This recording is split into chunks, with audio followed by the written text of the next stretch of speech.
নমস্কার, আমি জ্যোতিষ সম্রাট বিনয় শাস্ত্রী। আশা করি ঈশ্বরের কৃপায় ভালোই আছেন। আজকে আমার ভিডিওর আলোচ্য বিষয় সিংহ রাশি বা লগ্নের ওপর গ্রহণ দোষের প্রভাব। গ্রহণ দোষটা কি?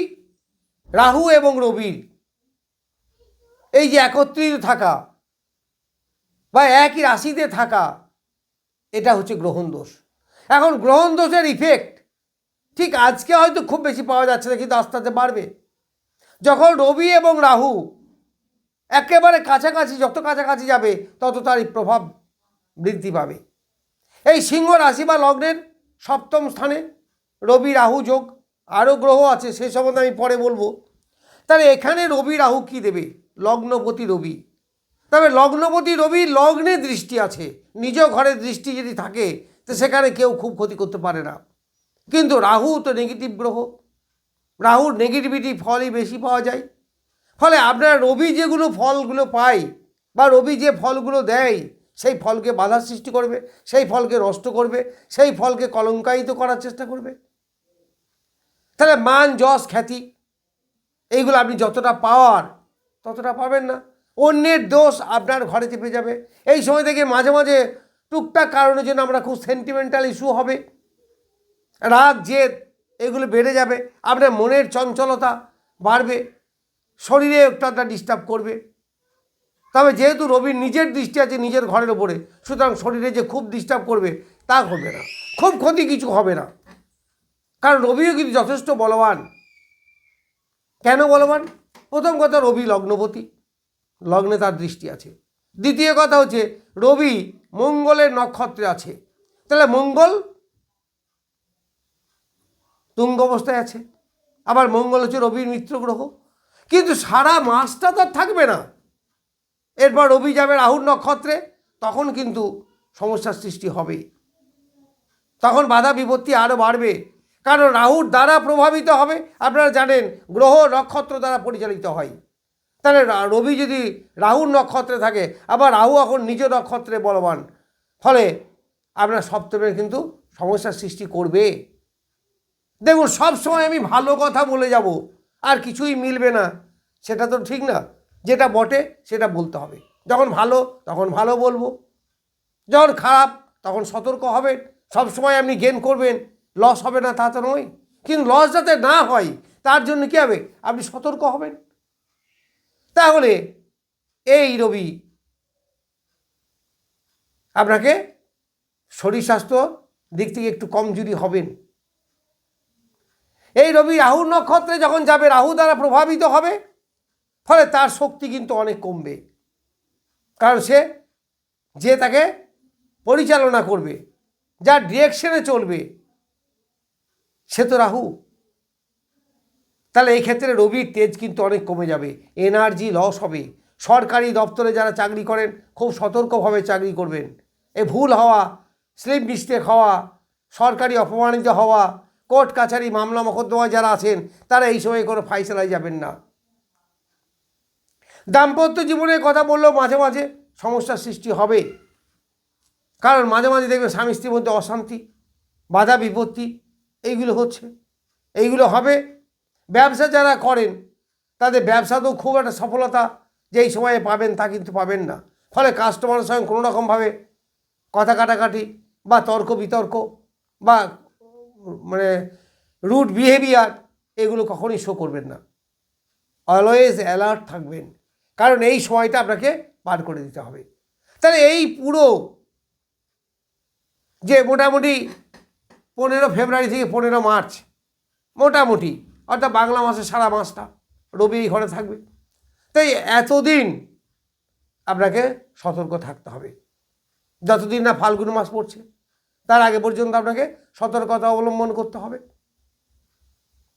যারা স্টুডেন্ট পড়াশুনো করছেন তাদের স্লিপ মিস্টেকের ভয়, ব্রেন সব সময় কাজ করবে না। যারা মেডিকেল লাইন আছেন, ট্রিটমেন্টের ভুল, কারণ রবি কাজ হচ্ছে, রাহুর কাজ হচ্ছে ভুল করিয়ে দেওয়া। আর রবি হচ্ছে হেলথের কারক গ্রহ, রবি হচ্ছে এনার্জির কারক গ্রহ, রবি হচ্ছে এগিয়ে যাওয়ার কারক গ্রহ, রবি হচ্ছে রাজনীতির কারক গ্রহ। তাহলে রাজনীতিতে সমস্যার সৃষ্টি, বাধা বিপত্তি, পদচ্যুতি এইগুলো ঘটতে পারে। যারা অ্যাডমিনিস্ট্রেটিভ ডিপার্টমেন্টে আছেন তাদেরও কিন্তু ডিসিশন নেওয়ার সময় 7বার চিন্তা করবেন, তারপরে ডিসিশন নেবেন। কারণ একটা জিনিস মনে রাখবেন, রবির কাজ হচ্ছে ভুলিয়ে দেওয়া, রবির কাজ হচ্ছে কলঙ্ক সৃষ্টি, রাহুর কাজ হচ্ছে কলঙ্ক সৃষ্টি করা, রাহুর কাজ হচ্ছে বিস্তৃতি তৈরি করা, রাহুর কাজ হচ্ছে কোনো মোহ মায়া জালে পড়ে যাওয়া। মোহ তৈরি করলো বা মিসআন্ডারস্ট্যান্ডিং, ব্যবসার ক্ষেত্রে হোক, চাকরির ক্ষেত্রে হোক, যে কোনো ক্ষেত্রে সেখানে সতর্ক থাকতে হবে আপনাকে, না হলে আপনার কী হবে, ক্ষতি হবে।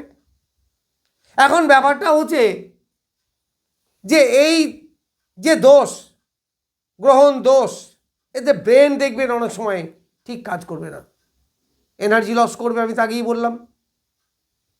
এইবার এই রবি এবং রাহু পায়ের দিকে, বিশেষ করে হাঁটুর নিচের দিকে সমস্যা হবে, অ্যাক্সিডেন্টে আঘাত লাগতে পারে, অপারেশন, এইগুলো যদি সম্ভব হয় এই সময় করবেন না। রবি এখান থেকে চলে যাক, মীন রাশিতে যাবে, তখন করবেন, তার আগে করবেন না। পিতার শরীর স্বাস্থ্য সমস্যার সৃষ্টি হতে পারে। যাদের রক্ত দূষিত পীড়ায় যারা ভোগেন, সুগার বা প্রেসারগত এই ধরনের রক্ত দূষিত পীড়া, তাদের সমস্যা হবে, সমস্যার সৃষ্টি করবে। এই সময় দেখবেন একটু সমস্যা বৃষ্টি বেশি হয়েছে, আবার ফাল্গুন মাসের দিকে অত আর থাকবে না। যখন ক্রস করবে তখন একটু বেশি হবে, তারপরে আস্তে আস্তে দূরে যাবে। যেমন আজকে বা প্রায় 10 ডিগ্রি দূরে আছে, রবি আছে 4 ডিগ্রি 6 মিনিটে, আর রাহু আছে 15 ডিগ্রি সামথিং, 27 ডিগ্রিতে, 15 ডিগ্রি 27 মিনিটে। ফলে এখন খুব একটা প্রভাব যে পড়ছে তা নয়, তবে সতর্ক থাকবেন। গাড়ি চালাবেন, রাস্তাঘাটে যাবেন, একটু সতর্কতার সঙ্গে যাবেন। এই লগ্ন, লগ্ন মানে কি, মাথা, আবার রবি মাথাকে ইন্ডিকেট করে, ফলে মাথায় আঘাত লাগতে পারে, সতর্ক থাকবেন। এই যেগুলো বলছি সেটা যদি রাহুর দশা বা রবির দশা হয়, কারো চলে, তাহলে তার ক্ষেত্রে বেশি হবে। এবার রাহু কোন পজিশন আছে তার দেখতে হবে। তবে যাই হোক, রাহুর দশা বা রবির দশা হলে বা অন্তর্দশায় থাকলে তাদের কিন্তু ইফেক্ট একটু বেশি হবে। এইখানে রবি 3টে নক্ষত্রকে অতিক্রম করবে, একটা যে 23, 24, 25। তো যতদিন 24 নক্ষত্রে থাকবে ততদিন কিন্তু সমস্যা একটু বেশি হবে, একটু সতর্ক থাকবেন। বেশি কিছু নয়, ওই মোটামুটি 8-10 দিন, ওই মোটামুটি মিডিল ফেজের দিকে 8-10 দিন একটু সতর্ক থাকবেন, মানে বাংলা মাসের কথা বলছি। তারপর আস্তে আস্তে আবার নর্মাল জায়গায় চলে আসবে। এই সময় খুব একটা বিশ্বাস করবেন না কাউকে, খুব একটা টাকা ধার দেওয়া, সঙ্গ, বন্ধু, এ থেকে দূরে থাকা। কারণ বন্ধু আপনার সঙ্গে প্রতারণা করতে পারে, চিটিং করতে পারে, কোনো দুর্ঘটনা ঘটতে পারে, হঠাৎ কোনো অপারেশনের যোগ আপনার এই সময় ঘটতে পারে। এই দিক থেকে কিন্তু সতর্কতা অবলম্বন অবশ্যই করবেন। এছাড়া বলা যায় যে রবি 25 নক্ষত্রে যাবে, যখন যাবে তখন কিন্তু আপনারা অনেকটা ভালো থাকবেন, অর্থাৎ শেষের দিকে, টুয়ার্ডস দ্য এন্ড অফ, কি বলবো, মাঘ মাসের শেষের দিকে বা মার্চের মানে 5-7 তারিখের পর থেকে। কারণ না, বৃহস্পতি এই জায়গায় দৃষ্টি দিয়েছে, বৃহস্পতি নবম দৃষ্টি পড়ছে এই কুম্ভ রাশিতে। তাহলে বৃহস্পতির দৃষ্টি, রবি এবং রাহুর যে যোগ, এই যোগটাকে, নেগেটিভিটিকে অনেকটা দূরীভূত করবে, ফলে অনেকটা পজিটিভ ফল আপনারা পাবেন। সুতরাং ভয়ের যে খুব কারণ আছে তা নেই। তবে 7ম স্থান কিন্তু মারক স্থান, মারক স্থান মানে মারা যাবেন এটা কিন্তু কখনোই ভাববেন না। আমাদের জ্যোতিষে 8 রকমের মৃত্যু আছে, মানে শারীরিক কষ্ট বা মানসিক কষ্ট। যাদের সাইকেটিক প্রবলেম আছে তাদের একটু বেশি বাড়বে, তাদের উন্মত্ততা বেশি বাড়বে, তাদের অস্থিরতা বেশি বাড়বে, গ্যাস অম্বলে ভুগবেন, পায়ের দিকে সমস্যা, কোমরের নিচে সমস্যা যাদের আছে তাদের একটু বাড়বে। এইগুলো থেকে আপনারা নিজেদেরকে সতর্ক থাকবেন। যারা মেডিকেল লাইনে পেশায় আছেন বা যারা অ্যাডমিনিস্ট্রেটিভ ডিপার্টমেন্টে আছেন, ট্রিটমেন্টে ভুল হতে পারে বা ডিসিশন নিতে ভুল হতে পারে, সুতরাং সেদিক থেকে একটু সতর্ক থাকবেন, তাহলে আপনার সেরকম কোনো ক্ষতি হবে না। যাই হোক, আমি সিংহ রাশি বা লগ্নের এই গ্রহণ দোষের প্রভাব সম্বন্ধে কিছু বললাম। নমস্কার, আজ এই পর্যন্তই।